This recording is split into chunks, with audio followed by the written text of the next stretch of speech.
We are live with your Thursday Footy Fix. It is Footy Talks presented by Benjamin Moore. Welcome along to the show. You're straight to Quentin Westberg now on Footy Talks, the TFC goalkeeper, joining us for a repeat appearance. It's been a little while since Q was on the show. Always appreciate hearing from him.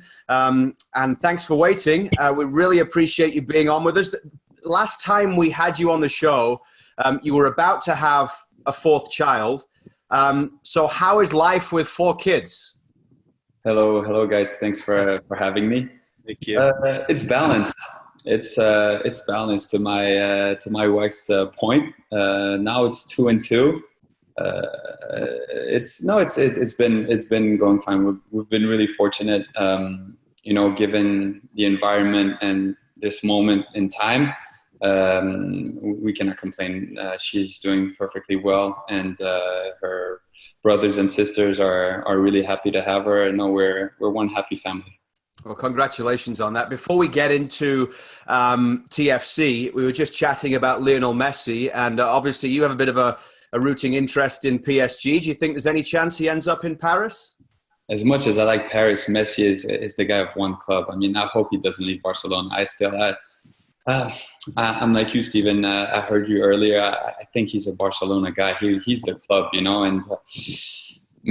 I'm kind of hoping it's his way to send his message and his opinion on the club he dearly loves, more than, try and experience something else. I mean, he represents the DNA of the club, of the way they play, of everything. I mean, I think it would be a shame to see him on another jersey, as much as I like PSG, and the idea of having Messi, Neymar, and Mbappe on the same team is almost too fancy.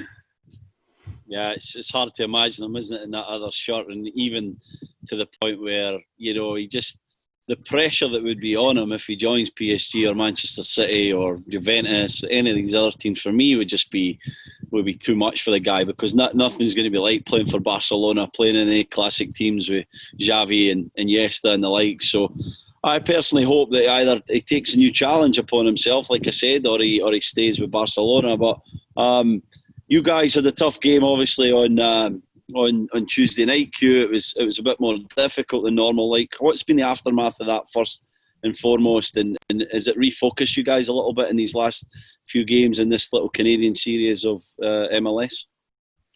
Yes and no. It has been a humility check. When you win, when you produce the content, the type of football that we've showcased, it's easy to become a little lighter. It's about being focused. It's about staying, on top of your game.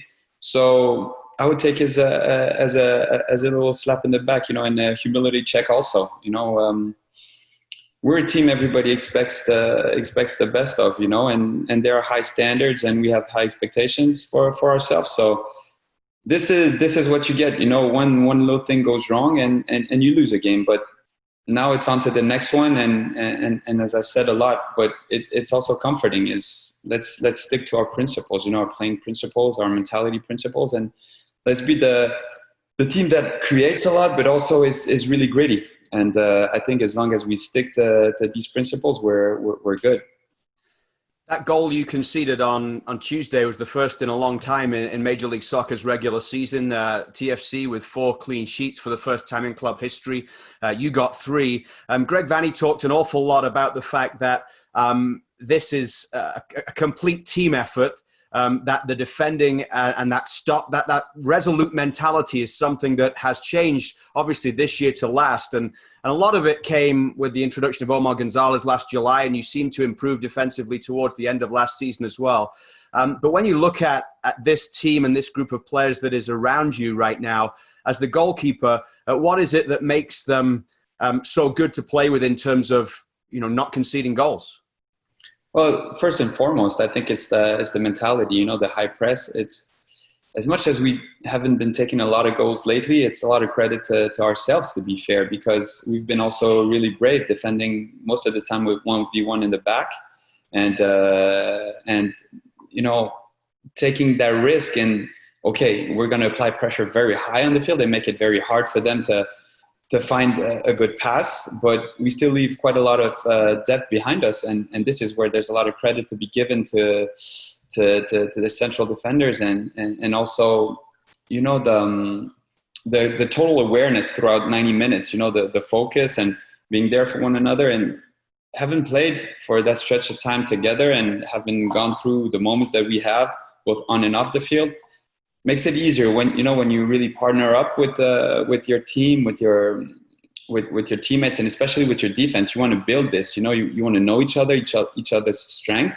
And when you have a consistent back four, it's easier to know, the strength and the weaknesses of your guys, and being there to be there for them on the one side and rely on them on the other. And I'm thinking Steven will back me on this one. That chemistry is sometimes what makes the difference between, a through ball and a 1v1, an almost chance and a huge chance, and as much as these past games seem to have been well controlled, they have been really exhausting in terms of concentration for our defense and for us in the back, because we were always on the edge. And this is the good part in that, is that we trust each other with all of that. Yeah, Q, I want you to try and help the viewers and listeners that are listening in here and try to understand the communication that's needed there. I love that point that you just made. And, you talked about that high press from you guys, which then means obviously Omar and Chris have to be extremely high. What's your part in that and giving them confidence with your communication and obviously your line of engagement as well? Because you have to be brave, don't you? You have to be sometimes 25 yards outside your goal. Maybe can I explain a little bit that to the listeners and the viewers, how important that is, and the confidence, again, that you show in each other to do that properly? Exactly. It's sometimes Omar steps out, in the opponent's half when we don't have the ball, and Chris is here to cover for him. And I'm extremely high also for a through ball. And it's that split second in this decision-making that needs to be exactly on the spot.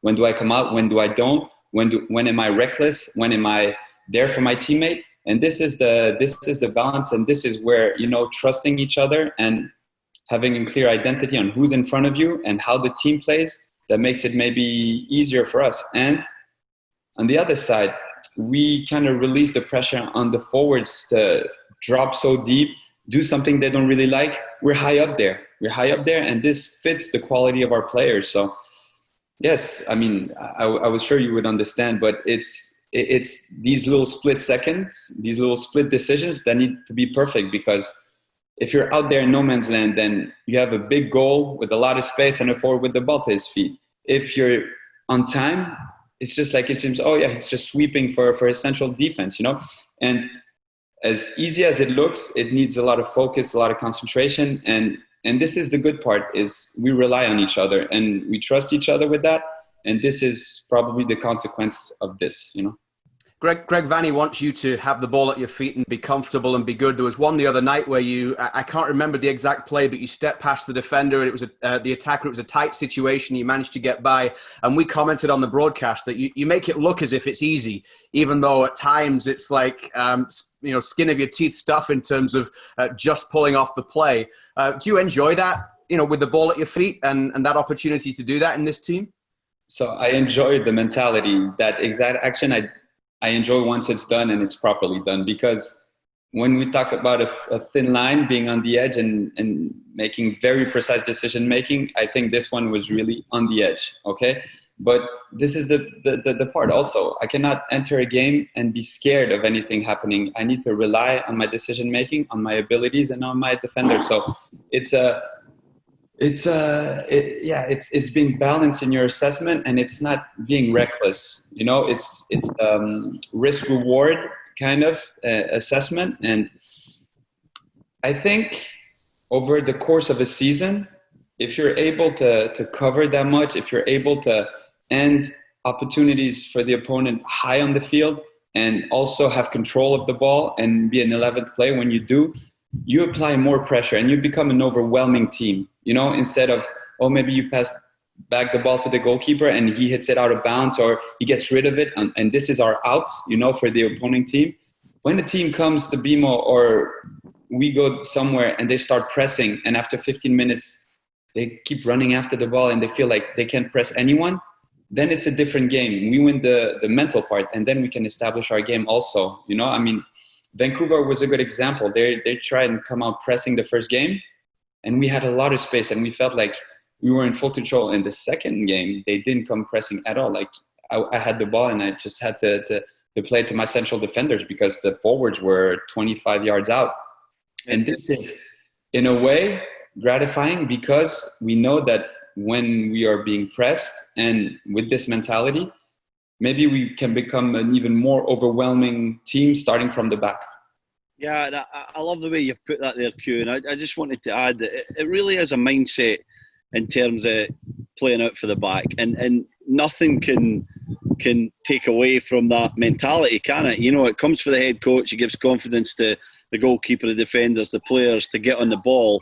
And when mistakes happen, you have to be so confident through that. And I look at two goalies on Tuesday night. Clement Diop's exact same. Thierry Henry's similar to Greg Vanny, yourself. You've been doing it for a lot longer than Montreal Impact. But you guys just keep going and you keep playing and you keep doing the things that make you, I guess, make the identity of TFC what it is. And so my next point is maybe a little bit negative, but when you see a guy like Pozzuelo who he does so many phenomenal things in a game, you know, and he takes chances and he makes risks and it comes off 95% of the time.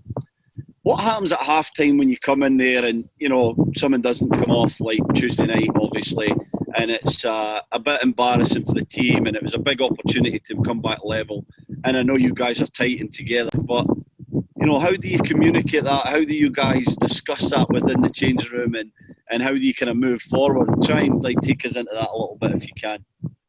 It's hard because you need to stay balanced also, and this is why maybe we defend and they're up there. You know, we're more about making sure everything is all set, balanced, everything. You know, and we're all about security, and they are about creativity. You know, and at that point, this is where we don't really meet. We just need to understand each other. You know, to that point, and his creativity, their creativity, has brought so much to the team that you don't want to be too hard in a way, but also, you know that trying something like this needs to be 100%, especially in a rivalry game. And also in this context, you know, this context overall, it needs to be 100% and there are no excuses to it. Now it's all about how we bounce back as a team and how we understand each other, you know, how we understand each other into, okay, your role is to create. My role our role back there is to be balanced. You know, and it's to organize everyone around that. And you've experienced that. You know, when you defend and you have like a forward or offensive player, creative player that tells you what to do also, like, hey, Steve, pass the ball, or Q, get out, you know.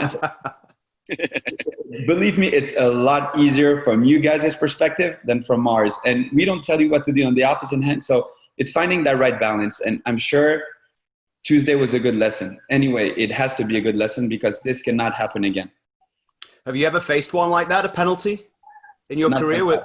Not like that. Not like that. No, not like that. No, not like that. Just finally, I just wondered, because we talked last time you were on about the relationship, the special bond of all the players who've gone through Clairefontaine. Thierry Henry was there on the touchline the other night. Do you know Thierry anyway, or have you had the chance to get to know him or chat with him since he moved to Montreal? Yes, I did actually. It's you're very right about that bond, you know, and it goes across generations. And so the thing is, Thierry came to Clairefontaine to speak with all of us when we were kids, and he remembered that because we were followed by this TV crew. There was a TV show in France that followed the footsteps of my generation there. And when we met again in Florida in January, he came to me and said, "Hey, Clairefontaine family, how are you?" And we started chatting about Clairefontaine, you know, not about obviously his unbelievable career, MLS or this, about Clairefontaine and what we taught and the values and this and that. So yes, we've had the chance over the events and the course of things since he got to Montreal to chat quite a bit because of that common background, obviously. And it has been, I mean, as much as he's a rival, I love talking football with him. You know, he's got this mind, and it's Clairefontaine also. You know, we have a lot in common at a different period of time, but it's so similar in many, many ways. To see such a legend of the game there the other night, just kicking every single ball and advertising hoardings on some occasions, and just the way he was like completely immersed in that game, and had the chance to interview him in the past. And I brought up a couple of games that I'd done commentary on at Highbury when he was playing for Arsenal, and I was calling the Leeds United games, and he remembers every single detail of games that happened like 15, 20 years ago. It was fascinating to chat, and I'm glad you got the chance to reunite with him there in Florida and chat with him as well. Thanks for coming on, Q. Really appreciate you taking the time. It's always a great insight and a different perspective into life as a goalkeeper, and really, really thank you for taking the time out there at home to join us today on Footy Talks. Always a pleasure, guys. Thanks, Q. Pleasure, Best mate. of luck with the rest of the season. Quentin Westberg and TFC heading to Vancouver to face the Whitecaps. It's coming up at the weekend. Thanks to you, of course, for being with us here on Footy Talks. We'll see you again same time next week. Thanks, everyone.